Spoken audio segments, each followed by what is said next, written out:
Welcome to Language in Action, the podcast where we explore the ideas that shape how we teach and learn languages. I'm your host, Nam. And today, we are diving into two big ideas from Vygotsky's social-cultural theory, the zone of proximal development, or ZPD, and something called scaffolding. You can think of these as the heart and hands of great teaching. The ZPD shows where learning happens, and scaffolding shows how it happens. Our main idea today is simple. People learn languages best when they are supported by others, not when they're left to figure it out alone. When teachers and peers guide us just enough, we grow faster and learn deeper. To talk about how this works in real classrooms, I'm joined by four wonderful guests, Miss Anh, Miss Sa Lem, Miss Phuc, and Miss An. Let's get started. Hi everyone, in this episode we'll explore one of the most powerful ideas in education, Vygotsky's social-cultural theory. Vygotsky, a Russian psychologist, believed that learning is not something that starts inside our heads, it starts between people. He said every function in a child's development appears twice, first on the social level, then on the individual level. In simple words, we learn best through communication, by talking, listening, or sharing with others. Before we can do something alone, we usually learn it with help from teachers, parents, or friends. Therefore, learning starts socially and becomes individual later on. And that's the key idea behind social-cultural theory. Learning grows from connection. Now, how can we expose this theory in the setting of a language classroom in a primary school? Well, let's find out. Now, let's move to the first big concept, the zone of proximal development, or ZPD. Imagine three circles. The inner circle is what the student can do alone without any help. The middle circle is what the student can do with help. This is the ZPD, and the outer circle is what the student cannot do yet, even with support. The ZPD is the sweet spot for learning, not too easy, not too hard. It's where growth happens. Okay, now who volunteer to go to the board and talk about yourself?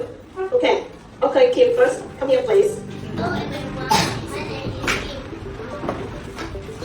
Okay, you can talk about your sport. Your favorite sport is? I like playing badminton. Talk about your animal. I like rabbit. I like fish. Fish. And about this one. What's the chat? My favorite subject is English. Okay, thank you. Let's take a seat, please. After watching this video, we can see that in the lesson on About Me project part, teacher asked students to draw a picture about their information like name, age, grade, and favorite things, then go to the board and talk about themselves.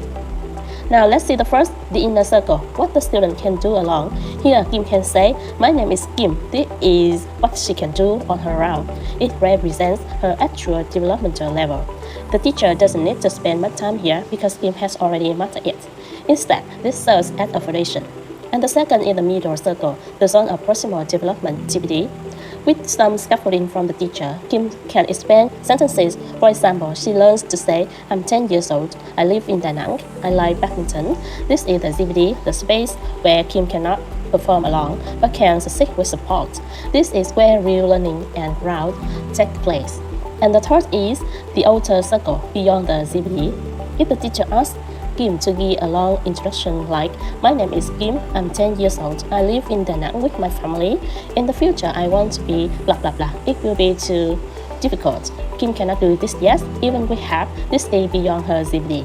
To wrap up, the zone of proximal development is the sweet spot for learning. So, how do students move through that zone? From I can't yet to I can. That's where scaffolding comes in. Scaffolding means temporary support, just like the mental structure used by builders to help them reach higher when they're constructing a building. Teachers do the same thing. They build support around the learner until the learner can stand on their own. Scaffolding can take many forms. A teacher gives a model to copy. A peer offers a prompt or a hint. A parent provides encouragement. And the task is simplified or broken into smaller steps. And when the learner becomes confident, the teacher gradually removes the scaffolding.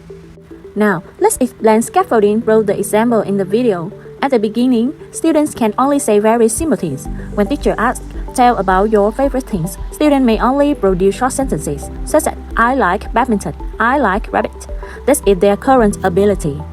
Teacher sport, providing scaffolding. Modeling, the teacher gives a full example. My favorite sport is blah blah blah, because blah blah blah. Hints and cues. The teacher provides vocabulary or guiding questions. What sport do you like? Why? And pair practice. Students work in pairs, repeating and extending what they can say. This stage is the scaffold, temporary spot that helps students move beyond their current level. As a result, students can perform independently at a higher level. In the next speaking test, a student can now say fluently, I'm in class, my favorite sport, my favorite subject is blah blah blah. This shows the new level of development that students reach thanks to scaffolding. But sometimes, even after scaffolding, students still can't perform.